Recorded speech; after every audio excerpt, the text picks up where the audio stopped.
부친과 모친께서는 모두 일제강점기인 1916년과 1919년에 태어났었던 것으로 확인되고 있습니다. 맞으시죠? 누가요? 누구? 저 장관님의 그 부친과 네. 저희 부모님은 일제시대 때 태어났습니다. 일제강점기 때 태어나셨죠? 그렇습니다. 자, 그러면은 두 분의 국적 어떻게 되시죠? 장관님의 부친과 모친 국적 어떻게 되시죠? 일제시대 때는 일본, 우리나라가 없으니까요. 다 일본 호적이 다 있죠. 아니, 제가 묻는 건 호적이 아니라 그 장관님께서 일제강점기 때 조선인의 국적이 일본이라고 말씀하셨기 때문에 아버님과 어머니 모두 일제강점기 때 태어나셨지 않습니까? 금방 확인해 주셨지 않습니까? 그러니까 저만이 아니고 우리 의원님의 부모님도 똑같죠. 제가 대한민국 조선의 그 당시에 대한민국에 살았던 분은 똑같고요. 그 다음에 만주에 가 있었던 분들은 이 국적 문제를 가지고 중국과 일본 사이에 여러 가지衝突이 있었어요. 장관님, 제가 여쭙는 거는요, 장관님께서는 일제시대 조선인의 국적은 일본이다라고 말씀하시지 않습니까? 아니, 일본이, 이 변호사님 하셨기 때문에 너무 잘 아시지 않습니까? 아니, 제가 묻는 말에 좀 답변만 좀 해주십시오.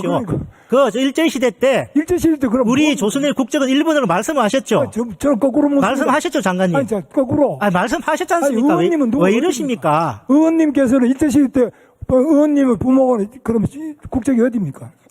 조선입니다. 대한민국이고요. 조선이 나라입니까? 그때는 식민지가 돼버린. 제가 잠시 후에 장관님의 그 말씀이 틀렸다는 것을 확인시켜 드리겠습니다. 제가 묻는 거는 그런 논쟁을 종 장관님께서 아버님, 어머님은 일제강점기 때 태어나신 거는 맞으시고 그러면은 장관님께서 청문회 때 일제시대 때 우리 조선의 국적은 일본이라고 말씀하셨기 때문에 그 논리라면은 장관님의 김문수 장관님의 부친과 모친은 일본 국적이었던 것입니다. 그렇지 않습니까, 장관님? 저 용기 있게 말씀하십시오. 아니라 우리 의원님의 부모님은. 장관, 제가 질의한 거지. 제가 질의 받는 입장은 아니지 않습니까? 제가 거꾸로 질의를 해봅니다, 그래. 왜 상식적인 걸 가지고. 장관님, 왜 그렇게 자신이 없으십니까? 왜 자꾸 하세요? 논리적으로. 논리적으로 본인의 부모를 먼저 생각해보면 되지. 저는 우리 아버지, 어머니 일제시 태어나셨습니다. 하지만 일본 국적이라고 저는 한 번도 생각해 본 적이 없습니다. 그럼 무슨 국적입니까? 조선이고 대한민국 임시정부 그리고 대한제국과 대한민국으로 이어지는 독립운동을 왜 합니까, 그러면? 그거는 장관님 말씀이 틀렸다는 것을 제가 잠시 후에 객관적인 자료로 제가 확인시켜. 일단 근데 장관님이 왜 일관성이 없으십니까? 예? 일관성이 왜 없으세요? 아니, 우리 일제시대 때 우리 조선인의 국적이 일본이라고 말씀하셨잖아요. 그러면 장관님이 아버지, 어머님도 일제시대 때 태어나셨으니까 일본 국적이시네요. 논리적으로 3단 논법상 그렇게 되잖아요. 의원님이 가서 호적을 떼보세요. 뭐가 되어 있나? 제가 묻는 말에 왜 답을 안 하시죠? 고향에 가서 호적을 떼보시라고. 자, 좋습니다.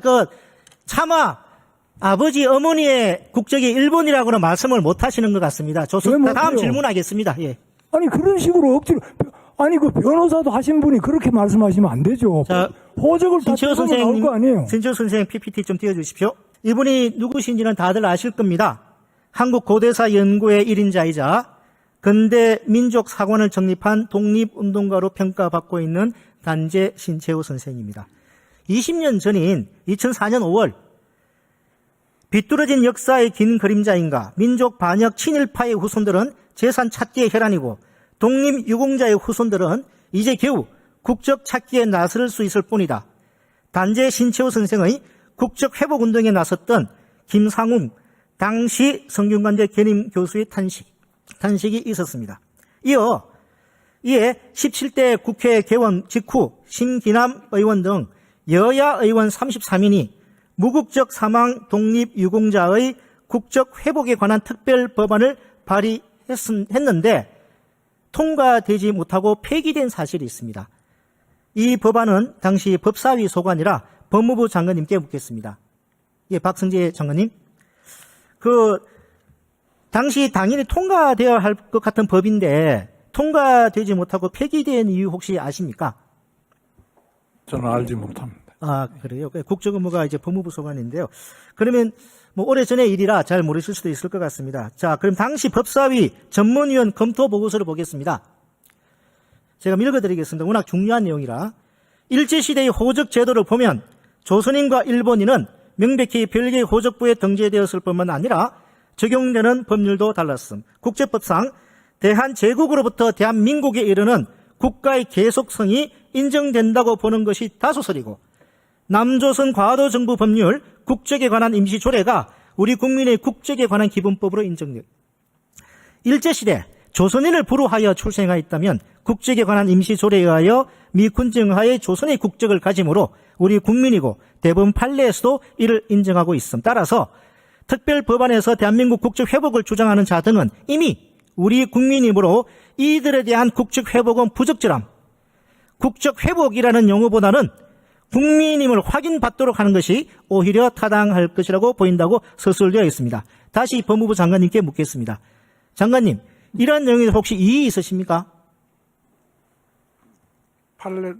판결이 판결은 아니고요. 그 국회 법사위 전문위원 그 박기준이라는 당시 검사장 출신이 있었습니다. 그분이 쓰신 그 검토 보고서입니다. 48년도 판결 중에 뭐 저런 내용 비슷한 게 있는 거 아닌가 싶어요. 그거는 좀 이따 말씀드리겠습니다. 예, 일단 요 내용을 잘 모르시니까 알겠습니다. 자, 다음으로 대한민국 대법원 판례 하나 소개하겠습니다. 대법원 1996년 11월 11일 선고 96-1221 판결에 의하면은 일제 강점기인 1937년 강원도에서 출생한 원고에 대하여 역시 남조선 과도정부 법률 제11호 국적에 관한 임시조례에 따라 출생과 동시에 조선 국적을 취득하였다가 제헌점 헌법의 공포와 동시에 대한민국 국적을 취득하였다 할 것이라고 설치한 바 있습니다. 천대엽 처장님, 이 대법원 판결 혹시 알고 계십니까? 없습니다. 그런가요? 이 대법원 판결 그 후 변경되지 않았는데 나중에 한번 확인해서 좀 말씀해 주시기 바랍니다. 그 후 2009년에 결국에는 독립유공자 예우에 관한 법률 개정을 통해서 국적 취득 회복이 아니라 가족관계 등록부에 취득하는 방식으로 신채의 선생의 호적 등재는 이루어졌습니다. 저 다시 고용부 장관님께 묻겠습니다. 네. 그 인사청문회에서 상식적인 이야기를 해야지 말이 안 되는 이야기를 하시면 안 되죠. 일제시대 때 무슨 한국 국적이 있었습니까? 나라가 망했는데 무슨 국적이 있어요라고 이제 발언을 하셨는데요.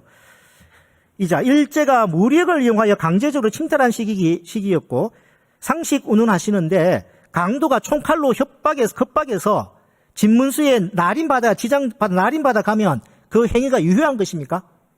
그런 식으로 하시면 안 되고요. 이 국가 관계를 그렇게 보시면 안 되죠. 아니, 일본. 됐습니다. 알겠습니다. 예, 답변을 안 하시네요. 의원님, 제가 질문 하나 할게요. 자, 그러면 시간 관계상, 아까도 제대로 답변 안 시간이 하시길래요. 많은데 뭘 그러십니까? 자, 그러면 제가 국적법에 대해서 오늘 좀 더 상세하게 말씀을 드려보겠습니다. 시간 없다고 일방적으로 하시면 일제가 일본 제국주의, 일제가 우리 선조에게 일본 국적을 실제로 부여했는지, 그래서 일본 국민으로 실질적으로 처우했는지 한번 살펴보겠습니다. 자, 장관님, 일제가 우리 선조에게 일본 국적을 부여했다면 일본 헌법과 일본 국적법도 우리 선조들에게 적용되었을 것 같은데 이에 대해서 알고 계십니까? 알고 있습니다. 예. 어떻게 적용됐습니까? 안 됐습니까? 일본 헌법과 일본 국적법이 우리 조선인에게 적용됐습니까? 의원님 아시다시피 일본에는 일본 법에 의해서 적용되지만은 조선은 조선 총독부령에 의해서. 제가 묻는 질문. 일본 국적법, 일본 헌법이 조선인에게 적용됐습니까? 국적이라고 하면 제가 묻는 말이면 좀 대답해 주십시오. 그리고 일방적으로 하지 마세요. 그러려면 묻지를 마세요. 자, 어떻게 일방적으로. 시간관계상 일본은 조선의 일본 헌법과 국적법을 적용하지 않았습니다. 아니, 아무리 그렇지만. 1889년 일본 메이지 헌법 제18조는 일본 시민은 하지 마시라고요. 법률이 정하는 바에 따른다. 그 정하고 1898년 일본 국적법을 만들었습니다. 그리고 일본 국적이 표상되는 일본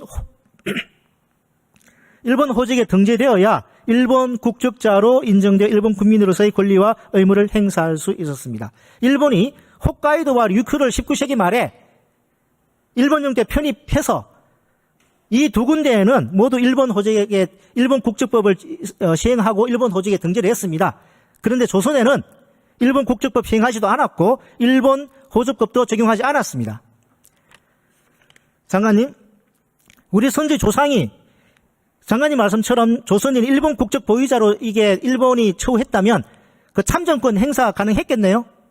참정권은 주지 않았어요. 오케이, 알겠습니다. 그러니까 자, 그러면 총독- 국무단임권 어떻습니까? 가만있어, 의원님, 제가 한 말, 장관님, 시간 한 제가 말씀 드릴게요. 5분밖에 안 남았는데, 의원님께서 지금 이런 식으로 이 굉장히 역사적이고 복잡한 문제, 이것을 일방적으로 그렇게 주장하시면서 일방적인 것이 아니라 제가 객관적인 팩트 가지고 조금 이렇게 제가 이렇게 답을 뭐라 드리지 붙이고 않습니까? 딱지 붙이고 이렇게 하시면 안 된다고요.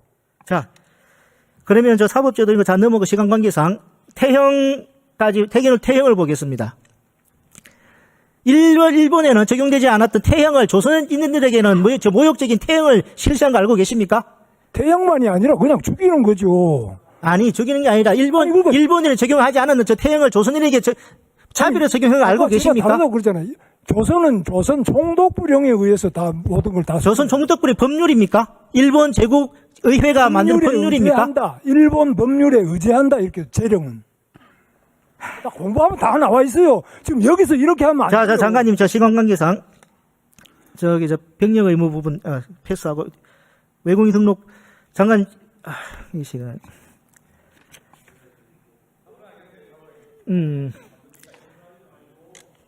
네네. 자, 장관님 말씀을 하셨는데 일제 강점기 때 일본은 조선인에게 일제 제국의회에서 제정한 법 체계가 아닌 조선 총독부가 제정한 조선 민사령, 조선 형사령 같은 별도의 법 체계를 적용을 했습니다. 그래서 식민 통치를 위한 대외적인 필요에 의해 조선인을 인민, 신민으로 묶는 동시에 다양한 제도를 통해 일본 본토 일본인과 차별했습니다. 정인섭 서울대 국제법 명예교수의 말에 의하면은 일본이 조선인에 대하여 일본 국적법을 적용하지 않은 이유는 조선인이 다른 국적을 취득함으로써 일본 관할에서 벗어나는 것을 막기 위해서였다. 일본 국적법 제20조는 자기 희망에 의해 외국 국적을 취득한 자는 국적을 상실한다 라고 규정되어 있었기 때문에 일본 국적법이 조선인에게도 적용된다면 일제는 외국 국적을 취득한 조선인 독립운동가들에 대한 관할권 행사가 어렵게 될 형편이 있기 때문이라고 말한 바 있습니다. 일본 국적법이 조선인에게 적용되지 않았다는 사실, 장관님, 다시 한번 제가 묻습니다. 알고 계셨습니까? 일본 국적자로 그때 간주된 자들은 일본에 있는 자들과 조선인과 대만인 이렇게는 다 적용이 되었습니다. 일본 국민이라면 일본 국적법이 적용되는 것이 당연한 거 아니겠습니까? 그럼 당연한데 왜 자꾸 아니라 그러세요? 아니, 근데 조선인에게는 일본 국적법이 적용 안 됐다니까요, 장관님. 됐다니까 그러네. 그것만 제가 자료를 저렇게 보여드렸는데도 이 자료만 갖고 안 되죠. 그러니까 아니, 제가 서울대 국제법 이런 명예교수예요. 자료를 제대로 갖다 놓고 제대로 공부를 해야지. 아니, 짧은 제가 시간에 의원님도 대한민국 짧지만 국적 저도 과장을 5년 한 사람입니다, 아니고 장관님. 그리고 이번 일방적으로 질의를 이렇게 위해서 몰아붙이고 일본 국적법까지 제가 추가로 제가 살펴봤습니다. 자, 다음 질문. 아니, 저도 공부를 했어요. 왜 그러세요? 혼자만 공부하시는 거 아니죠? 이상에서 살펴본 것 같이 일제강점기 조선인의 국적이 일본이었다는 것은 일제가 조선인을 자신들의 통치 범위 안에 두면서 착취하고 억압하기 위한 수단을 활용한 교묘한 프레임이었습니다. 프레임이 이런 주장의 근본 관점은 일본 호적에 등재되었거나 등재되고 싶어 했던 친일 매국노 입장과 일치하는 것이며 일제에 부역한 것이 반헌법적이거나 반국가적인 일은 아니었다는 주장을 합리화하는 궤변에 불과합니다. 다음으로 일제강점기 관련해서 대한민국 역대 정부가 공식적으로 취한 입장이 무엇이 있는지 살펴보겠습니다. 지금까지 대한민국 역대 정부는 원천적으로 1905년 고종의 성인과 비준 없이 대한제국의 외교권을 강탈한 을사늑약부터 1910년 한일병합조약까지 모두 무효라고 밝혀왔습니다.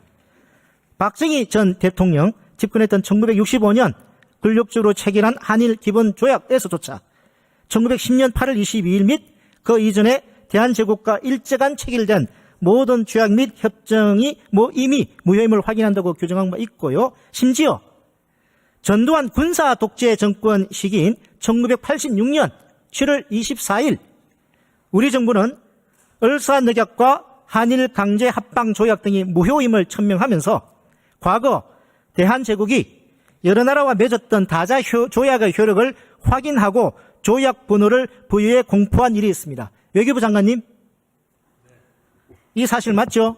네. 해당 문서의 내용을 한번 읽어보겠습니다.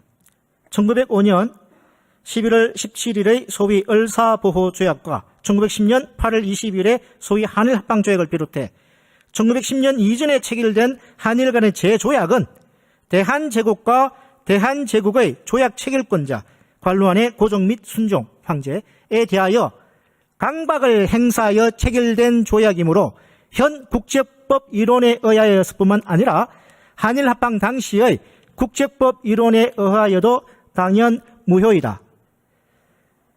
1965년 6월 20일 체결된 한일 기본관계조약 제2조도 1910년 8월 22일 및 그 이전에 한국과 일본 간에 체결된 재조약은 이미 무효라고 인정하고 있다.